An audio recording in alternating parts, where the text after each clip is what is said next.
अस्सलाम वालेकुम, नमस्कार।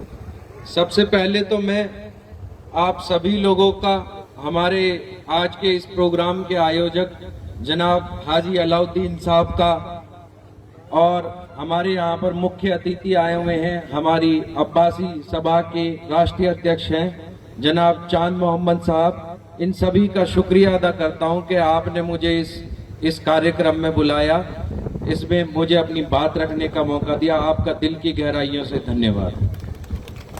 और आप सभी लोगों को इस ईद मिलन समारोह की बहुत बहुत हार्दिक शुभकामनाएं। और यहाँ पर खाली अब्बासी समाज के ही लोग नहीं हैं, यहाँ पर पूरी 36 बिरादरी के लोग मौजूद हैं। और कोई भी सम्मेलन, कोई भी समारोह जब तक पूरा नहीं होता जब तक 36 बिरादरी के लोग वहाँ पर मौजूद ना हो। अभी जनाब बहुत देर से कह रहे थे, मैं इनकी बात सुन रहा था कि अपनी बेटियों को पढ़ाइए, अपनी बेटियों को तालीम दीजिए। बहुत ज़रूरी बात कह रहे हैं। हमारे दादा मरहूम चौधरी जलेब खान जी भी इसी बात पर बहुत अपना ध्यान दिया करते थे। इनको भी मैं बहुत देर से सुन रहा हूँ।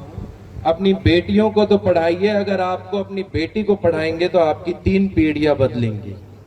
बेटे को पढ़ाने से समाज में इतना फर्क नहीं आएगा जितना बेटी को पढ़ाने से आएगा। आपकी 3 पीढ़ियों में अगर आपको बदलाव चाहिए तो अपनी बेटी को पढ़ाइए। और अपनी बेटी को पढ़ाने के साथ साथ एक बात का और ख्याल करिए, अपने बेटों को, जो आपके घर में आपके लड़के हैं, जो जवान हो रहे हैं, जो बड़े हो रहे हैं, उन्हें कुछ इस तरह की बातें सिखाइए कि उनको इन बेटियों के साथ, उनको किसी महिला के साथ, किसी औरत के सामने किस तरह का व्यवहार रखना चाहिए, किस तरह का बिहेवियर रखना चाहिए। अगर आप उनको व्यवहार सिखाएंगे, महिला के साथ किस तरह का व्यवहार रखना चाहिए, तो खुद ब खुद लोगों के अंदर फिक्र आएगी कि हमें इन बेटियों को आगे बढ़ाना है। और आज ईद मिलन समारोह है तो मुझे याद आ रहा है, ऐसे ही एक ईद मिलन समारोह का फंक्शन किया था हमारे दादा मरहूम चौधरी जलेब खान जी ने हुडा सरकार में। जब वो मंत्री होते थे तो ईद मिलन पे हुडा जी हमारे यहाँ आए थे, तो हमें ईद मिलन के मौके पर वो तोहफे में एक हतीन में महिला कॉलेज दे करके गए थे। आज वो महिला कॉलेज 12-13 साल हो गए हैं, स्वामी का गांव में हतीन में बना हुआ है, अब तो वो कोएड हो चुका है। तो ईद मिलन समारोह की बात है, अगर हमारी सरकार होती, मेरे वालिद अभी विधायक हैं, तो मैं तो आपसे ये कह जाता कि कोई ना कोई स्कूल हम महिलाओं के लिए, लड़कियों के लिए फिर से मुख्यमंत्री जी से डिमांड करेंगे और बनवाएंगे। अब तो हमारी सरकार तो है नहीं, चलो हम डिमांड तो फिर भी रख देंगे, लेकिन ऐसी कोई बात नहीं है। यहाँ पर सभी साधन संपन्न लोग हैं जो यहाँ पर मौजूद हैं, बैठे हुए हैं। यहाँ पे हमारे पारिवारिक सदस्य, हमारे परिवार के बहुत ही करीब जनाब फखरुद्दीन साहब भी हैं, जो हमारे अब्बासी समाज के प्रधान भी हैं, और पीढ़ियों से हमारे रिश्ते हैं।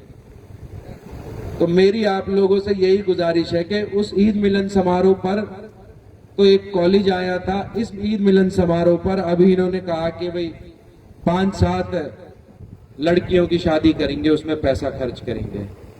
तो ऐसा भी कोई प्रस्ताव लेकर के आइए कि इस ईद मिलन समारोह पर अब्बासी समाज कहीं 2 एकड़ जमीन खरीदे मेवात में और लड़कियों का एक अलग से स्कूल बनाए। और ऐसा नहीं है कि मैं सिर्फ आपको कह रहा हूं, आप जो भी हमारी जिम्मेदारी उसमें लगाओगे, जितने पैसे की हमारी जिम्मेदारी लगाओगे, उतना पैसा उसमें हम भी देंगे। मैं आपसे जिम्मेदारी के साथ ये कह रहा हूं। बहुत सारी बातें कही हैं, खाली बातों से कुछ नहीं होता। फकरू भाई थोड़ी सी जेब ढीली करो, बहुत पैसा कमाया आपने सारी जिंदगी, ठीक है ना। चांद साहब भी बैठे हैं, अभी वो बता रहे थे कि मेरा हाईवे कंस्ट्रक्शन का काम है। तो जब इतने साधन संपन्न लोग बैठे हुए हैं, हमारे सामने बाबूजी भी बैठे हैं, ठीक है, आपसे तो मैं कहूंगा इतने पैसे दो।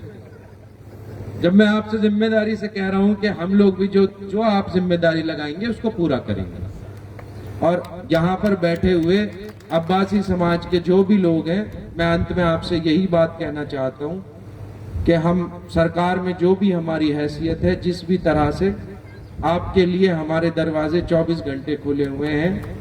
हमारे लायक कभी भी कोई बात हो, हम आपके लिए हाजिर हैं। आपने हमारा जो इस्तकबाल किया, जो ये मान सम्मान दिया, इसका मैं फिर दिल की गहराइयों से धन्यवाद करता हूँ, शुक्रिया अदा करता हूँ।